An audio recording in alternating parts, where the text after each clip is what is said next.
The day I graduated, my family left me at a bus stop with $60 a half-empty bottle of Gatorade and a good luck out there tossed through a rolled-down window. The sun was merciless, melting the pavement under my shoes while their car shrank into the distance. I remember thinking, this can't be real. Families don't do this. But mine did. I sat there with a backpack full of nothing and a head full of questions that would take 13 years to answer. Because when I finally saw them again, they didn't even know who I was. From the outside, the Blakes looked like the kind of family you'd see on a Christmas card, matching sweaters, wide smiles, a golden daughter in the middle. That was Natalie, the golden child. Perfect GPA, perfect hair, perfect timing to post every good thing online before anyone else could. And then there was me, Erica, the shadow cropped out of every picture, the backup plan that no one asked for. Mom liked to say I was independent, but what she really meant was unwanted supervision. She ruled the house with manicured hands and a smile that could slice glass. Dad was quieter. He'd clear his throat before saying anything that might sound like a disagreement. Most of the time, he didn't say anything at all. The night before graduation, we had dinner at a chain steakhouse off the highway. Natalie had just gotten into her dream college on a full ride, and Mom raised a glass to her like she'd just cured cancer. To Natalie, she said, "The one who makes us proud."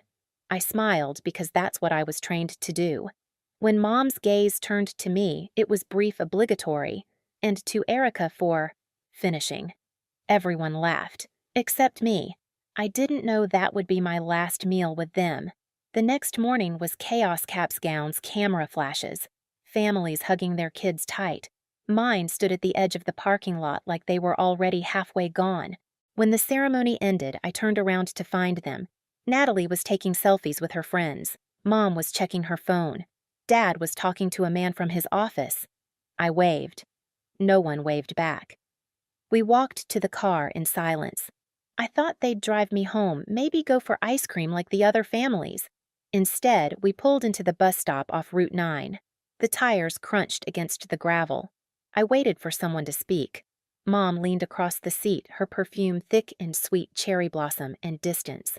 "Good luck out there," she said, pressing $60 into my palm like it was a gift, not a goodbye.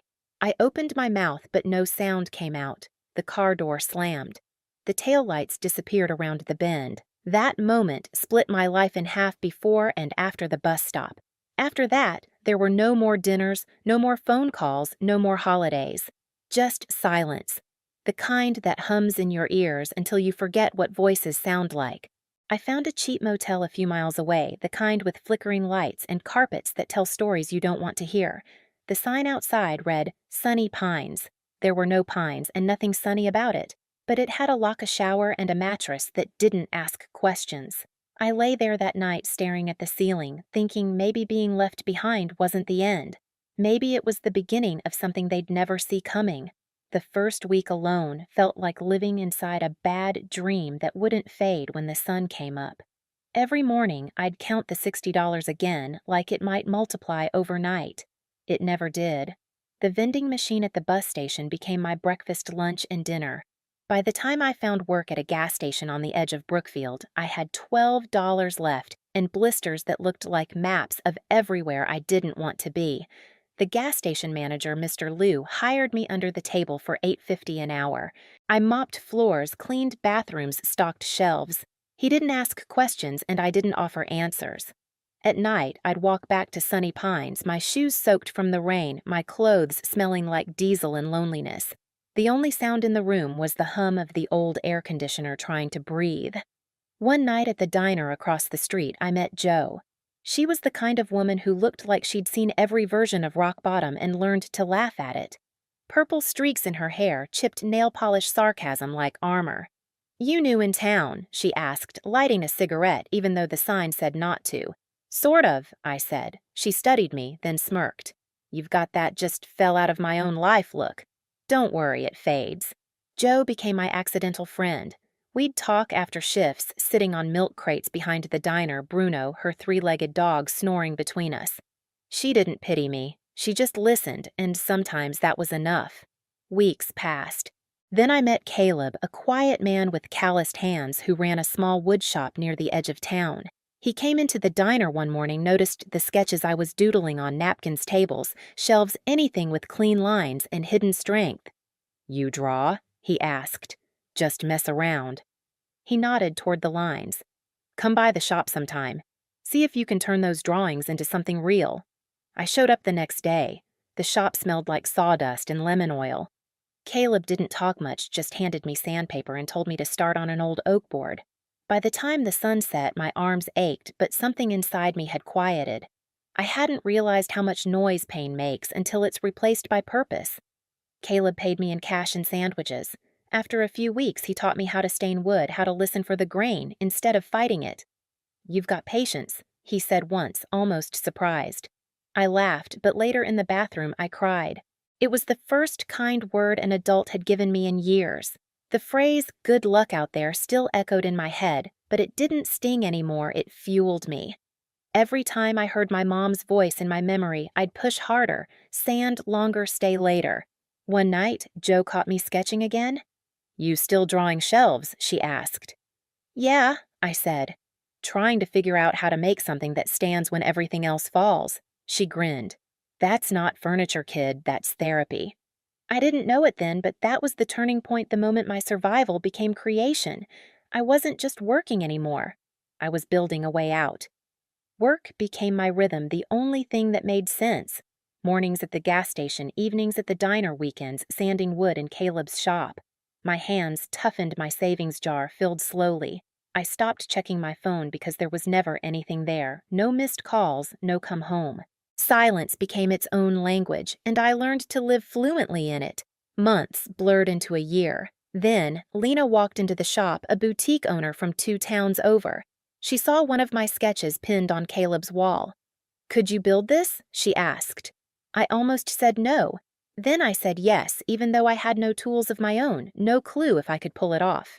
4 nights later, I delivered a pine shelf that leaned a little to the left but stood tall. Lena paid me $150 and asked for 3 more.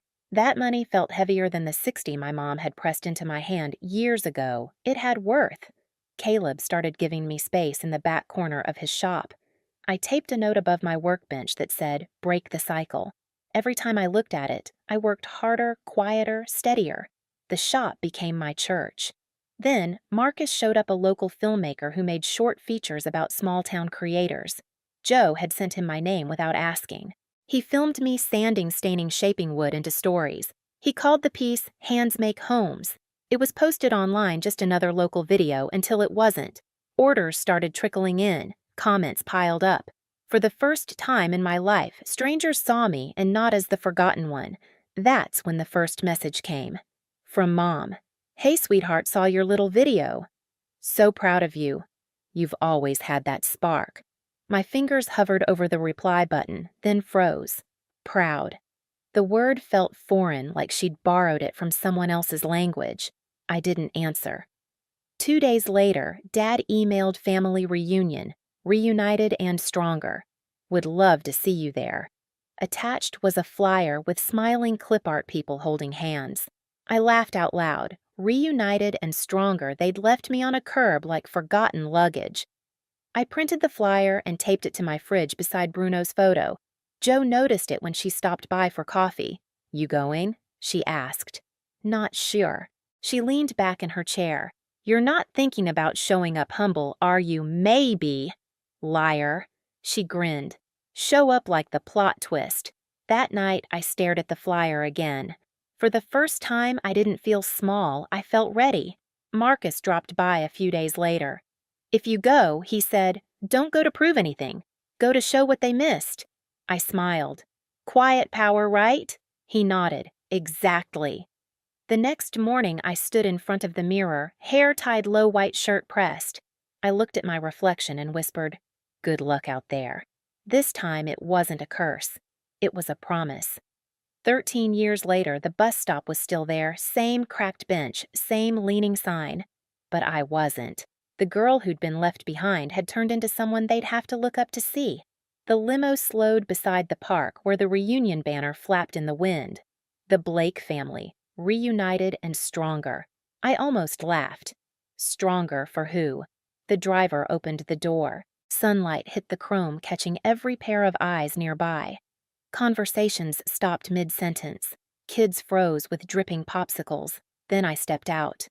White linen, brown leather watch calm shoulders. Silence spread like a ripple across the grass.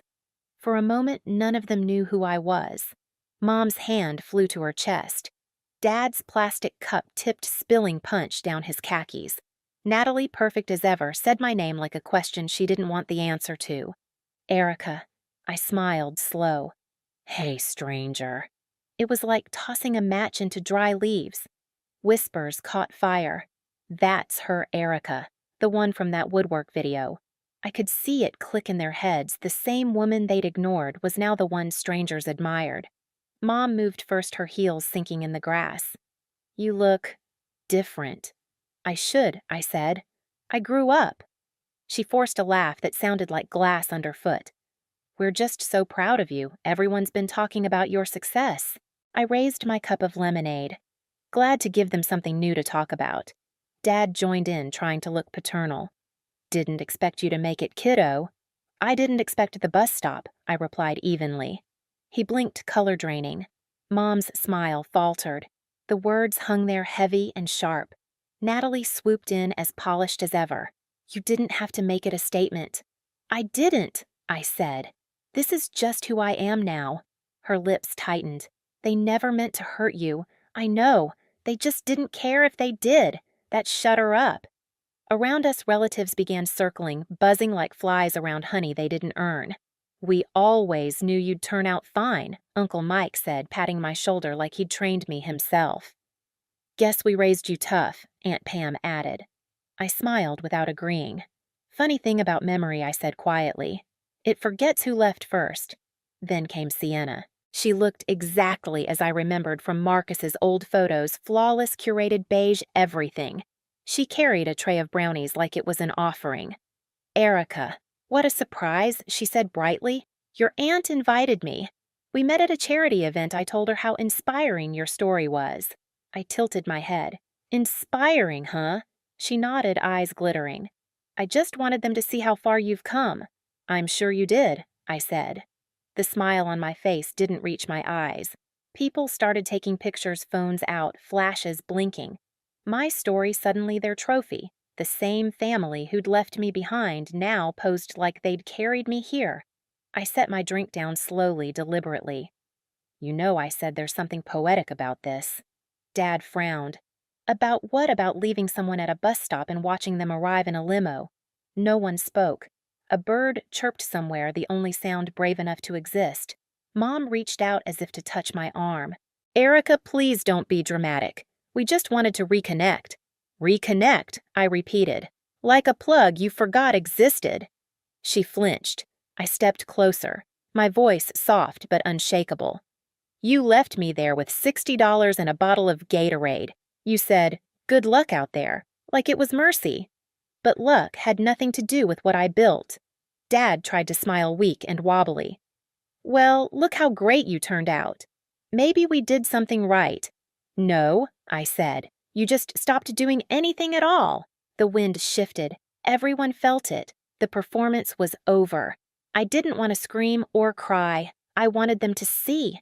The quiet confidence, the steady hands, the peace they couldn't buy or fake.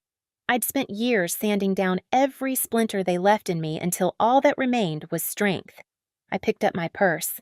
I should go. I've got work in the morning. Mom blinked. You're leaving already, I nodded. You didn't recognize me when I arrived. I figured I'd return the favor. A gasp rippled through the group. Natalie's jaw clenched. Dad looked away. Mom's eyes glistened, but whether from regret or embarrassment, I couldn't tell. I turned toward the limo. Behind me, the murmur started again, half pity, half gossip. I didn't look back. The driver opened the door. As I stepped inside, Bruno's bandana, Joe's gift, peeked from my bag. It made me smile. Through the tinted glass, I saw Mom touch Dad's arm, whisper something. They both looked smaller, blurred by reflection and distance. The limo rolled forward, engine low and smooth. The park shrank, voices fading to static. My phone buzzed once Marcus's text. "How'd it go?" I typed back. They finally looked at me, then added, "And I didn't need to look back." Outside, sunlight spilled across the road. For the first time in years, the silence around me didn't feel empty. It felt earned. The limo hummed down the road, the air inside cool and still. I leaned my head back, eyes half closed, replaying the last hour like a movie I finally got to direct. No screaming, no begging, just silence that hit harder than any revenge speech ever could. For years, I'd dreamed of saying something grand, something that would make them regret everything. But standing there, I realized I didn't need to. The distance itself had done the talking. When I reached the shop, the scent of sawdust wrapped around me like home. Caleb was sanding a tabletop. Joe was feeding Bruno scraps from a paper bag. Both looked up when I walked in. Joe grinned. "So did they combust?" I laughed, shaking my head. "No, just melted a little." Caleb chuckled, wiping his hands. "That's the thing about rot. It looks fine on the outside until you cut into it." I went to my workbench, the note above it. "Break the cycle" was still taped there, edges curling from heat and time. I pulled a new sheet of paper from my notebook and wrote beneath it, "Done." Marcus showed up later that evening, camera bag slung over his shoulder. He didn't ask for details. He just set a cup of coffee beside me and said, "Looks like peace suits you." I smiled. Turns out it's my size. Outside, the sky dimmed into gold. The tools glimmered under the light, steady and patient, waiting for whatever came next. I stood in the open doorway of the shop, the last light catching the dust in the air like glitter. Behind me, the machines were silent, every surface built by my own hands. I thought of the bus stop of $60 and a backpack and smiled. They didn't recognize me, and that was the point. If you've ever had to build yourself from nothing, I get it. You're not alone. Hit subscribe and keep building your own story one piece at a time.